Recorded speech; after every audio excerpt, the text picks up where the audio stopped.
Selamat datang di channel Jendela Sains. Di video ini kita akan membahas latihan soal persiapan SNBT episode keempat, yaitu tes pengetahuan kuantitatif tentang teori bilangan. Simak terus video ini sampai akhir. Soal pertama, manakah di antara pernyataan berikut yang benar untuk semua bilangan asli n? Di sini kita diberikan 4 pernyataan yang semuanya berbentuk ekspresi aljabar dalam n. Kita disuruh menyelidiki satu persatu apakah ekspresi aljabar masing-masing ini nilainya ganjil atau genap untuk semua bilangan asli n. Nah, bilangan asli itu kan bisa ganjil, bisa genap ya, karena 1, 2, 3, 4, dan seterusnya. Atau bisa kita sebut bilangan asli itu adalah bilangan bulat positif.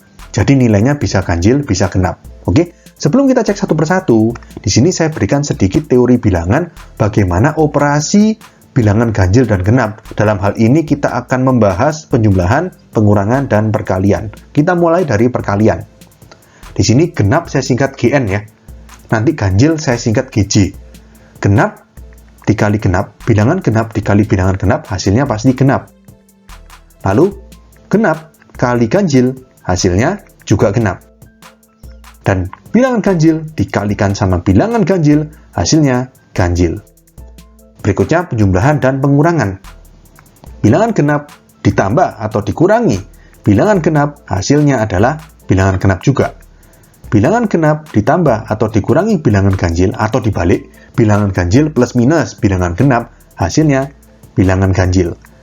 Dan yang terakhir, bilangan ganjil ditambah atau dikurangi bilangan ganjil, hasilnya pasti bilangan genap. Kita terapkan satu persatu, mulai dari pernyataan pertama. 2n kuadrat plus 2n min 1 ganjil. Nah, gini. Memang n kuadrat itu kalau misalkan n-nya genap, maka n kuadratnya genap. Kalau n-nya ganjil, n kuadratnya juga ganjil. Kan n kuadrat itu n kali n. Kalau n-nya genap, genap kali genap, genap. Kalau n-nya ganjil, n kuadratnya ganjil kali ganjil, berarti ganjil. Nah, meskipun n kuadrat itu bisa genap, bisa ganjil, tapi kalau dikali 2 kan genap ya. Atau dengan kata lain kita logika aja, semua bilangan kalau dikali 2 pasti genap hasilnya. Jadi 2n kuadrat itu pasti genap. Tidak peduli mau n-nya genap atau ganjil. Plus 2n ini juga nggak peduli. N-nya ganjil atau genap dikali 2 pasti genap. Dikurangi 1 itu ganjil. Sama dengan genap tambah genap itu genap. Lalu dikurangi ganjil, ganjil, ya kan? Jadi di sini hasilnya ganjil.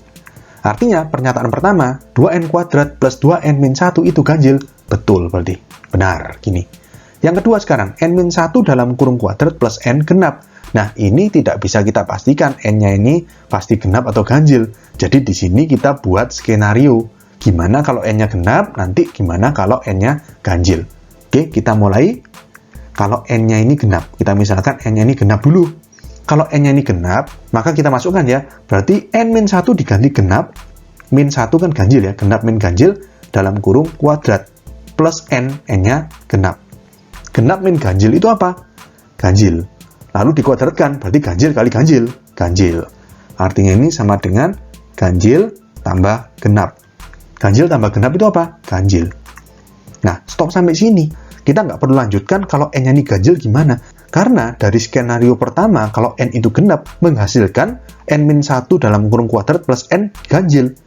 Artinya, sekalipun nanti n sama dengan ganjil, hasilnya benar genap, tapi kan ini perintahnya untuk semua bilangan asli n. Atau dengan kata lain, mau n-nya ini genap atau ganjil, n-1 dalam kurung kuadrat plus n ini harus genap kedua-duanya. Ya kan? Karena di sini kita coba dari skenario pertama sudah ganjil, sudah salah, ya sudah nggak perlu kita lanjutkan. Pernyataan 2 ini salah.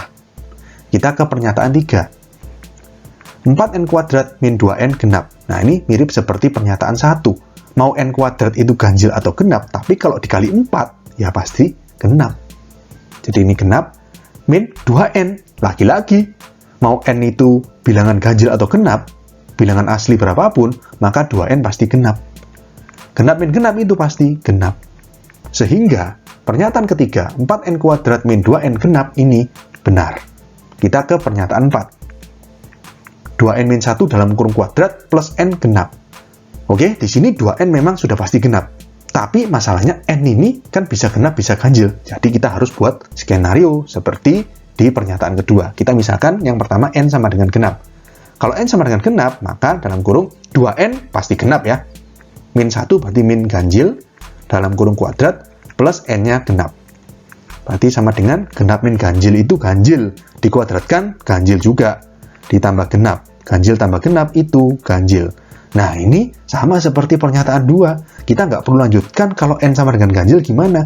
Karena dengan skenario pertama N sama dengan genap kita masukkan, ternyata menghasilkan 2N-1 dalam kurung kuadrat plus N yang nilainya ganjil. Jadi sudah pasti salah. Oke, jadi pernyataan 4 salah. Karena hanya pernyataan 1 dan 3 yang benar, maka jawaban soal ini adalah B. Oke? Soal berikutnya, faktor persekutuan terbesar setiap dua bilangan di antara bilangan asli A, B, dan C adalah 1. Jika B dikali dalam kurung C-1 sama dengan 21, 2C-A sama dengan 5, dan A lebih kecil dari 10, maka pernyataan yang benar adalah titik. Di sini kita diberikan 4 pernyataan, kita disuruh menyelidiki benar atau salahnya. Oke, kita data yang diketahui ya. B dikali C-1 sama dengan 21. Nah, ini jangan kalian kalikan buat persamaan lalu eliminasi ya. Tidak seperti itu cara menyelesaikannya. Nah, terus gimana? Gini, kalau misalkan di sini ada 2 bilangan atau 2 faktor dikalikan sama dengan 21, maka kemungkinannya berapa? Faktor pertamanya B, faktor keduanya C-1. Gitu kan ya? Dan di sini nggak mungkin pecahan ya, nggak mungkin negatif juga. Karena A, B, C ini bilangan asli atau bilangan bulat positif. Oke? Kalau dikali sama dengan 21, berarti kan ada 4 kemungkinan ya. Kemungkinan pertama adalah 1 kali 21. Atau artinya B-nya 1, C-1-nya 21. Kemungkinan kedua, 3 kali 7. Kemungkinan ketiga, 7 kali 3. Kemungkinan keempat, 21 kali 1. Gini ya, kita selidiki satu persatu. Kita mulai dari kemungkinan pertama, gimana kalau misalkan B-nya 1, C-1-nya 21. Kalau C-1 sama dengan 21, berarti C sama dengan 22.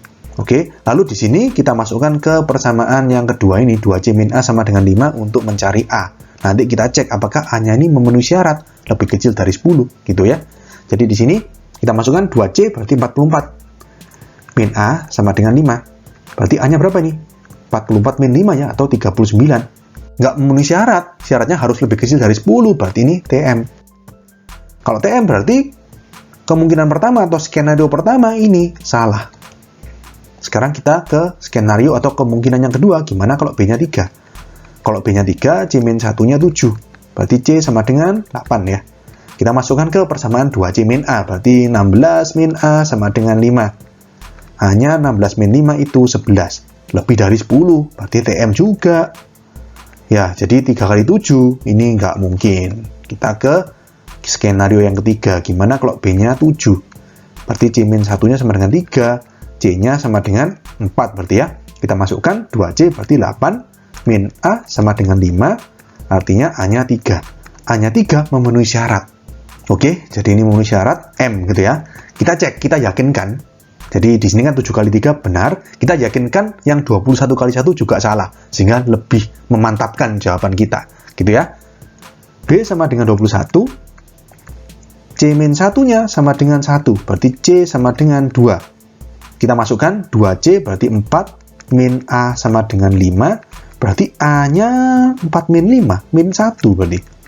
Salah ya, kan harus bilangan asli. Walaupun lebih kecil dari 10, tapi A ini harus bilangan asli. TM juga. Oke, jadi ini salah. Artinya di sini A-nya 3, B-nya 7, C-nya 4. Sekarang kita cek. Jumlah ketiga bilangan adalah 14. Ini 7 tambah 4 tambah 3, 14. Betul ya? Berarti pernyataan 1 benar. Pernyataan kedua, bilangan terbesar lebih kecil daripada 3 kali bilangan terkecil. Bilangan terbesar itu 7. B ya. Lebih kecil dari 3 kali yang terkecil. Itu 3. 3 kali 3, 9. 7 lebih kecil daripada 9. Benar. Berarti 2 ini juga benar. Yang ketiga, hasil kali ketiga bilangan adalah 84. 7 kali 4, 28. Kali 3, 84. Betul berarti. Yang keempat, jumlah dua bilangan terkecil lebih besar daripada 8. 2 yang terkecil berarti A sama C ya, di jumlah 7. Lebih besar daripada 8, salah. Oke? Jadi karena pernyataan 1, 2, dan 3 yang benar, maka jawaban soal ini adalah A. Soal berikutnya, 2 bilangan 2 angka dibentuk dari semua angka 1, 5, 7, 9. Berapakah dari pernyataan berikut yang bernilai benar berdasarkan informasi di atas? Jadi gini, maksudnya 2 bilangan 2 angka itu gini, bilangannya itu puluhan.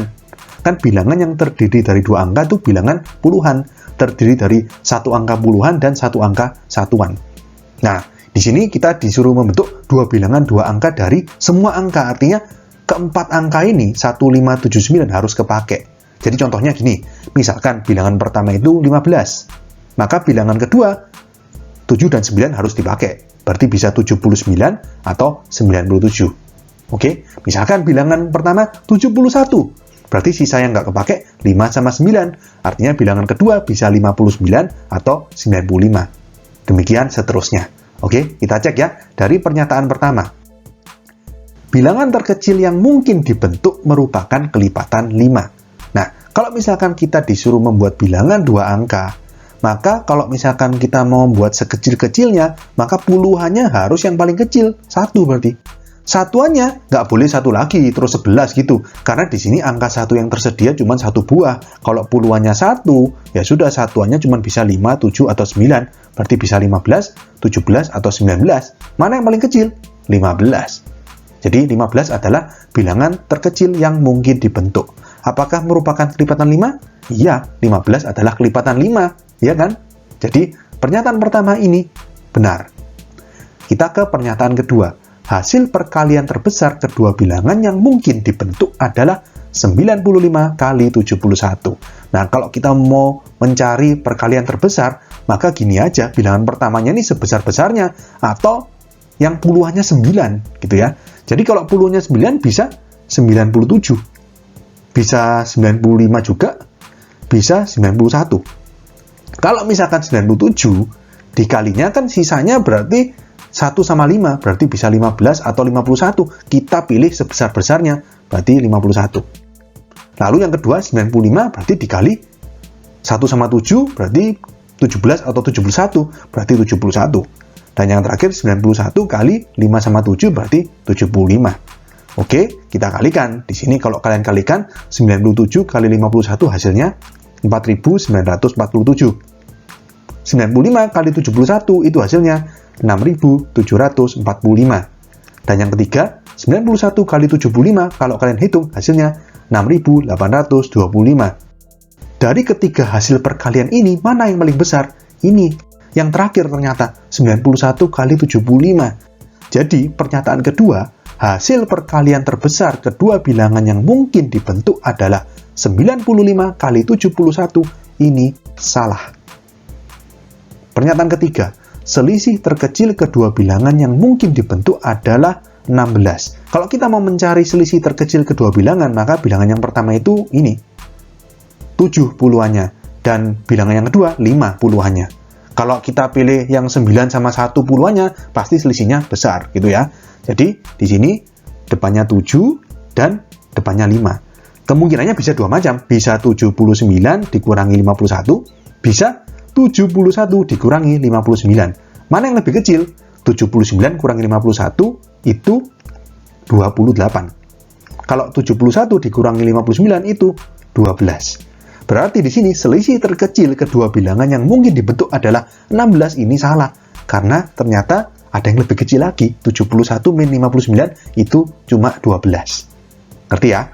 Berikutnya, selisih terbesar kedua bilangan yang mungkin dibentuk adalah 82. Nah, kalau selisih terbesar, kebalikannya tadi. Berarti sekarang puluhannya 9 sama 1.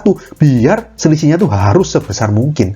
Kalau depannya atau puluhannya 9 sama 1, berarti kemungkinannya bisa 97 dikurangi 15, atau 9 sama 1 yang kedua berarti 95 dikurangi 17. 97 kurangi 15 itu 82.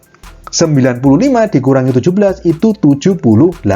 Lebih besar mana? Lebih besar 82. Berarti pernyataan keempat, selisih terbesar kedua bilangan yang mungkin dibentuk adalah 82 ini benar. Oke, karena dari 4 pernyataan ini ada 2 pernyataan yang benar, yaitu pernyataan 1 dan pernyataan 4, maka jawaban soal ini adalah C, 2. Oke, sekian untuk video kali ini. Untuk melihat video pembahasan soal-soal persiapan SNBT lainnya, bisa kalian klik thumbnail playlist yang ada di sebelah kanan atas ini. Jika ada pertanyaan, saran, maupun kritik, bisa kalian tulis di kolom komentar. Semoga bermanfaat dan sampai jumpa di video selanjutnya.